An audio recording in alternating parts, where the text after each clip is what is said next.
Hello everyone, আমি শম্পা বলছি। আজ আমি রান্না করব রুই ভাপা। তো চলুন রান্নাটা শুরু করা যাক। প্রথমেই মাছগুলোকে ভালো করে ধুয়ে লবণ ও লেবুর রস দিয়ে মাখিয়ে 30 মিনিট ধরে আমি ঠান্ডা জলের মধ্যে ভিজিয়ে রেখেছি, যাতে মাছগুলো একটু নরম হয়ে যায়।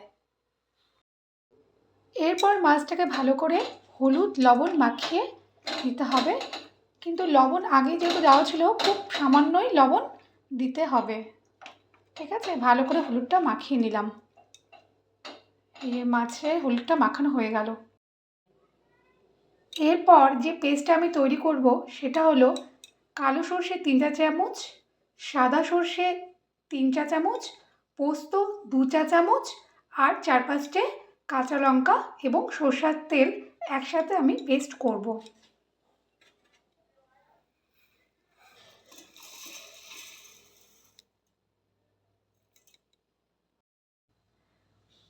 এর মধ্যে এখন আমি সরষের তেল দিয়ে দিলাম। এখন আমি এটাকে মিক্সিতে পেস্ট করব। এইবার আমি এই 100 গ্রাম টক দইয়ের মধ্যে এই যে পেস্টটা তৈরি করেছি এটা আমি মিশিয়ে নেব।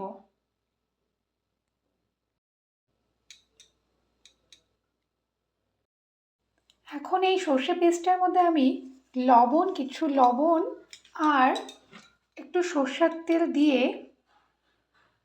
ভালো করে মিশিয়ে নেব।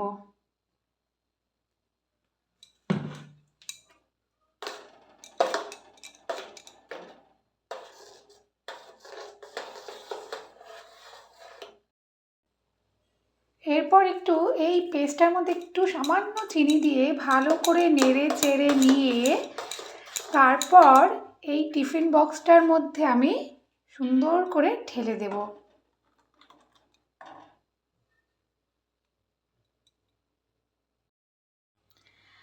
এই যে পেস্টটা এখন আমি টিফিন বক্সের মধ্যে ঢেলে নিয়েছি। এইবার আমি এই পেস্টগুলোর মধ্যেই মাছগুলোকে সুন্দরভাবে মাখিয়ে দেব। প্রত্যেকটা মাছের মধ্যে এভাবে পেস্টটা সুন্দর করে মাখিয়ে দিতে হবে।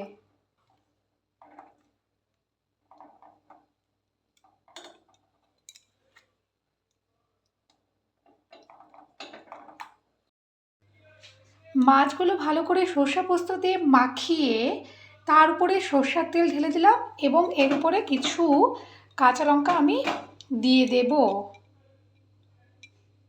এরপর এই টিফিন বক্সের মুখটা ভালো করে আটকে দিতে হবে।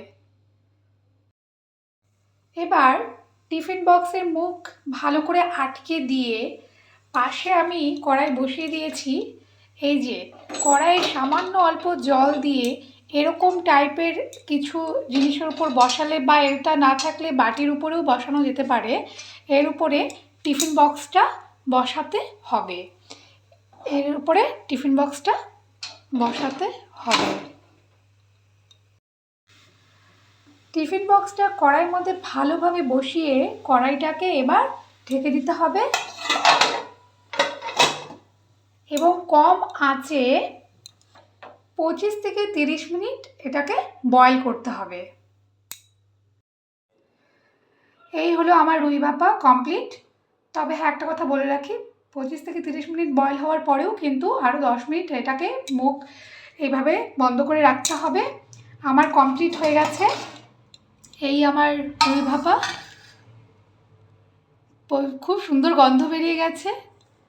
তো তোমাদের কেমন লাগলো? যদি তোমাদের ভালো লেগে থাকে তবে অবশ্যই একটা লাইক, একটা সুন্দর কমেন্ট আর শেয়ার করে দিও। Thank you.